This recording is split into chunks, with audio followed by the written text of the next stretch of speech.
Alright guys, so I'm not sure how well you're going to be able to see this. I'm working about 2 or 3 in the morning, but my drive shaft fell out of my truck, or Blazer, and went through a whole ordeal on how to, I'm getting another one. So basically,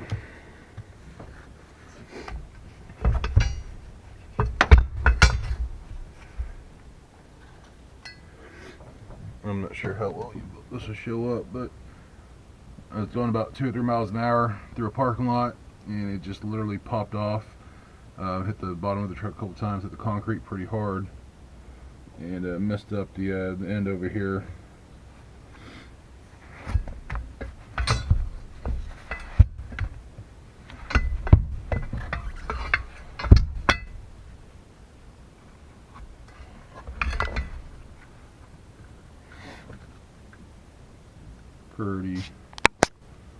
Pretty badly.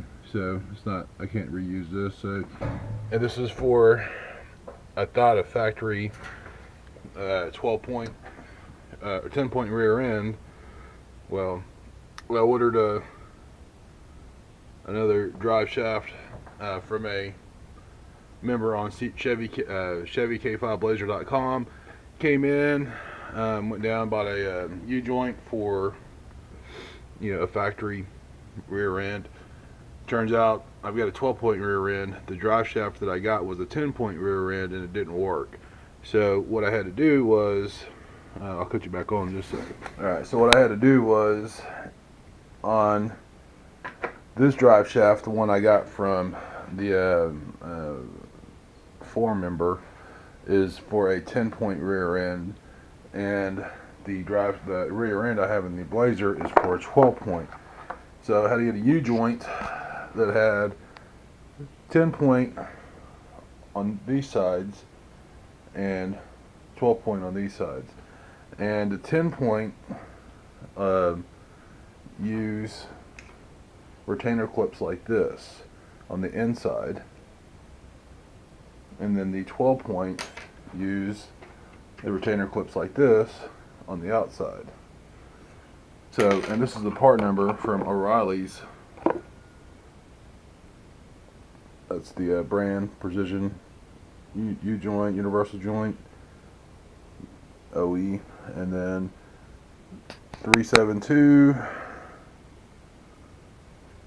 83286. I'm not sure if that's coming up. So if you're running into a problem like I did, where you got a 10 point drive shaft that requires the retainer clips to be on the inside, and the 12 point rear end, they do sell a U-joint for that. And I don't know anything about the drive shaft, 12 point, 10 points, or anything like that. I had to have the forum member help me out and kind of get a couple of other U-joint repair kits.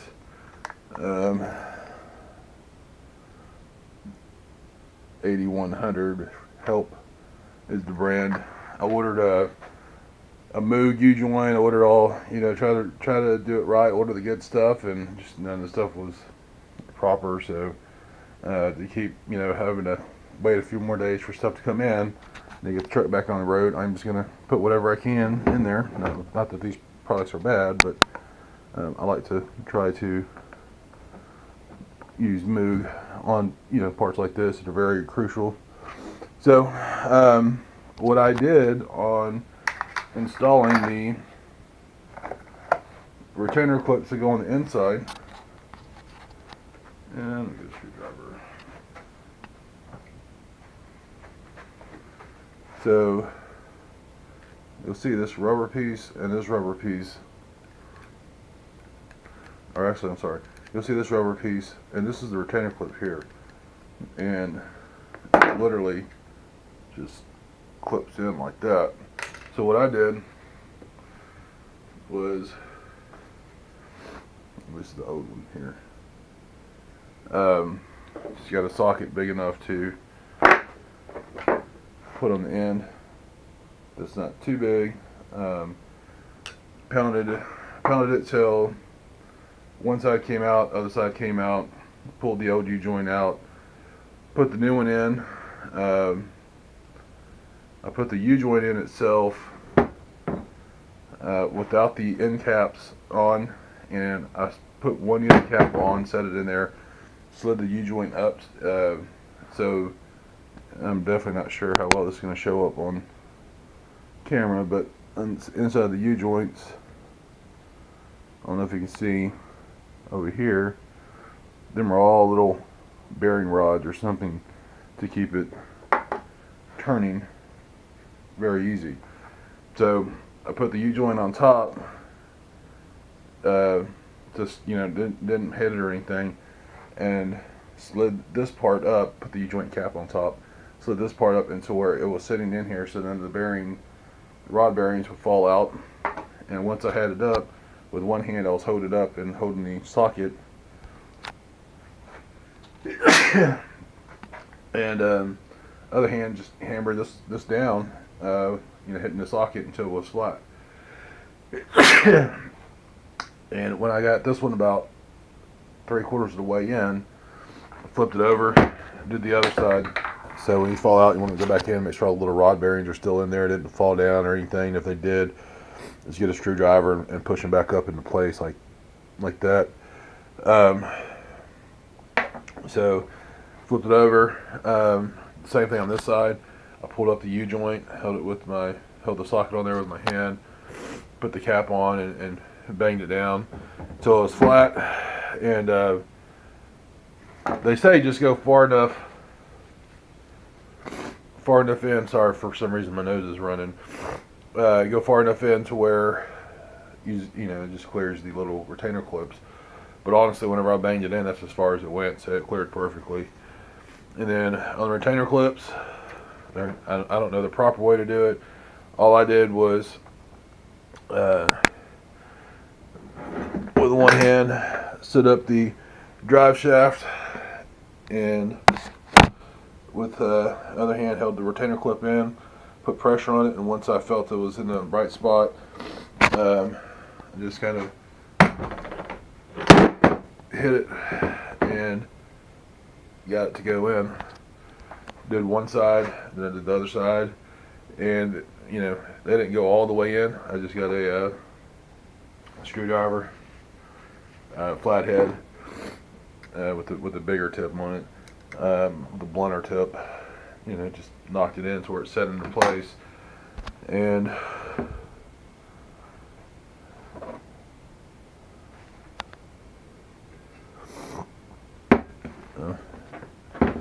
moves freely. These sides turn easy, very easy. So that's where I'm at now. I'm gonna go under the truck, get everything ready to start installing. So I will cut you back on. I don't know how long my Geek Pro battery is gonna last, but if it lasts long enough, I will, you know, record it all. All right, so up under the truck, there's a little notch right here that the U-joint sits into, and then you got the clip that goes over this. This is muffler. I don't know how well it's going to show up, but looks like it smacked it pretty good here and here whenever the U-joint fell off, or whenever the drive shaft fell off, but luckily it didn't knock a hole in it or anything. So basically I got the wheels chucked. You can't see it from this side, but you have the truck in neutral, and you can, sorry guys, I'm trying to do this, I don't have my tripod with me.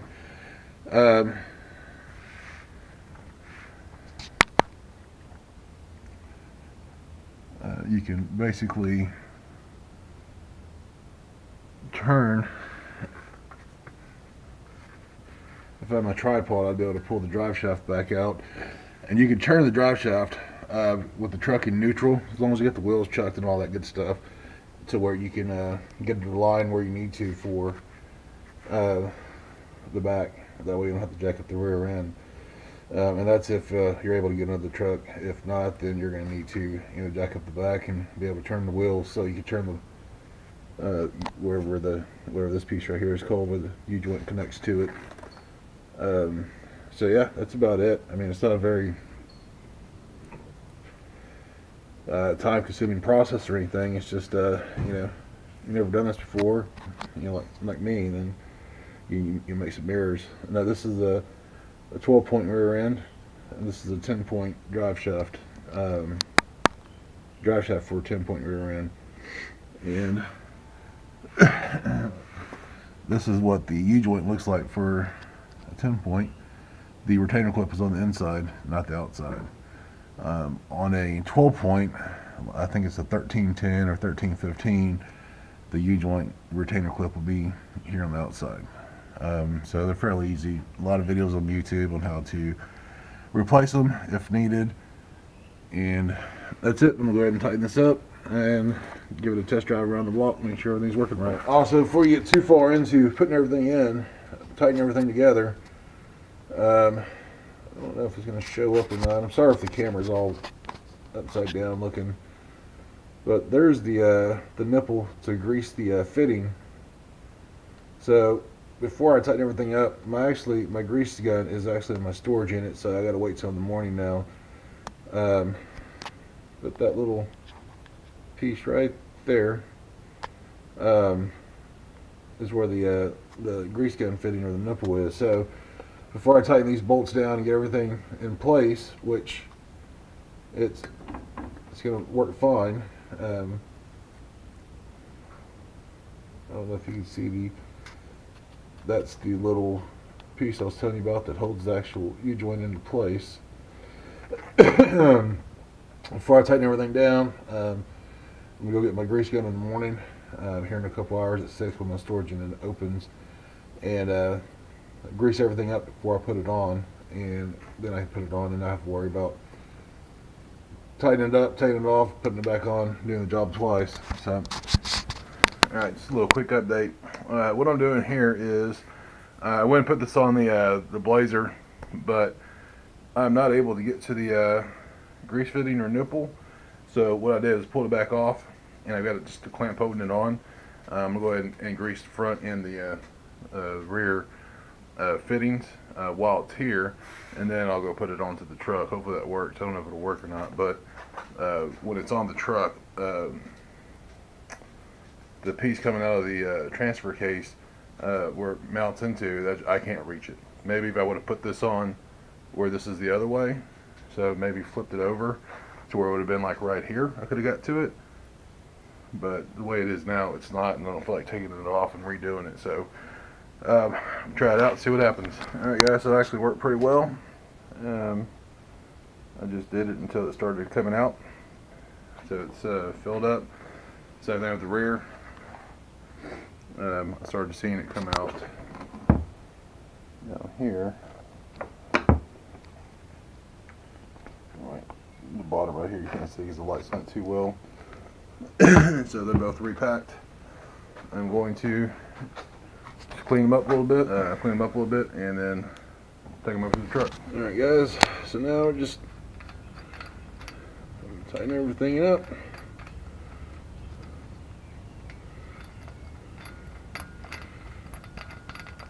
I think these go about 25 pounds torque. I'm just going to go to the very tight with my socket. Alright guys, so that should be it. It's one side, and the other side I'm not sure if it's going to show or not. But now to take it for a test drive, see what happens.